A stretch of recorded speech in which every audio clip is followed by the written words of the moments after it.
മിനിഫോട്ടിക്കിലേക്ക് സ്വാഗതം.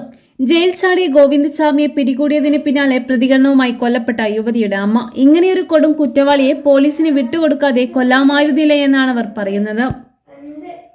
അയാൾക്ക് ഏറ്റവും കടുത്ത ശിക്ഷയായ തൂക്കുകയർ തന്നെ നൽകണമെന്നും അവർ ആവശ്യപ്പെട്ടു. എനിക്ക് പറയാൻ വാക്കുകളില്ല, എന്ത് പറയണമെന്നും എനിക്കറിയില്ല. അവനെ കൊല്ലാമായിരുന്നില്ലേ നാട്ടുകാരെ? പോലീസുകാർക്ക് അവനെ വിട്ടുകൊടുത്തത് എന്തിനാ? ഇങ്ങനെയുള്ളവരെ പോലീസിനും നിയമത്തിനും വിട്ടുകൊടുക്കരുത്. കൊടും ക്രിമിനലാണ് അവൻ. ഇത്രയും ചെയ്തിട്ട് അവൻ ജയിൽ ചാടി. ഇനിയെങ്കിലും അവനെ തൂക്കുകയർ കൊടുക്കണം. നിയമത്തിന്റെ ഭാഗത്ത് നിന്ന് അങ്ങനെയൊരു കാര്യം ഉണ്ടാകണം. തൂക്കുകയർ തന്നെ കൊടുക്കണമെന്നാണ് യുവതിയുടെ അമ്മ പറയുന്നത്. തളാപ്പിലെ ആളൊഴിഞ്ഞ കെട്ടിടത്തിലെ കിണറ്റിൽ നിന്നാണ് ഗോവിന്ദസ്വാമിയെ പിടികൂടിയത്. നാട്ടുകാർ നൽകിയ വിവരത്തെ തുടർന്ന് നടത്തിയ തിരച്ചിലിലാണ് ഇയാളെ പിടികൂടിയത്. പോലീസിനെയും നാട്ടുകാരെയും കണ്ടയുടൻ ഇയാൾ കിണറ്റിലേക്ക് ചാടുകയായിരുന്നു. തുടർന്ന് പോലീസ് ഗോവിന്ദസ്വാമിയെ കിണറ്റിൽ നിന്ന് പൊക്കിയെടുത്തു. കറുത്ത പാന്റായിരുന്നു വേഷം, ഷർട്ട് ധരിച്ചിരുന്നില്ല. ഇയാളെ വിശദമായി ചോദ്യം ചെയ്യും. ജയിൽ ചാടാൻ ആരെങ്കിലും സഹായിച്ചോ എന്നതിനെ കുറിച്ചും അന്വേഷണം ആരംഭിക്കും.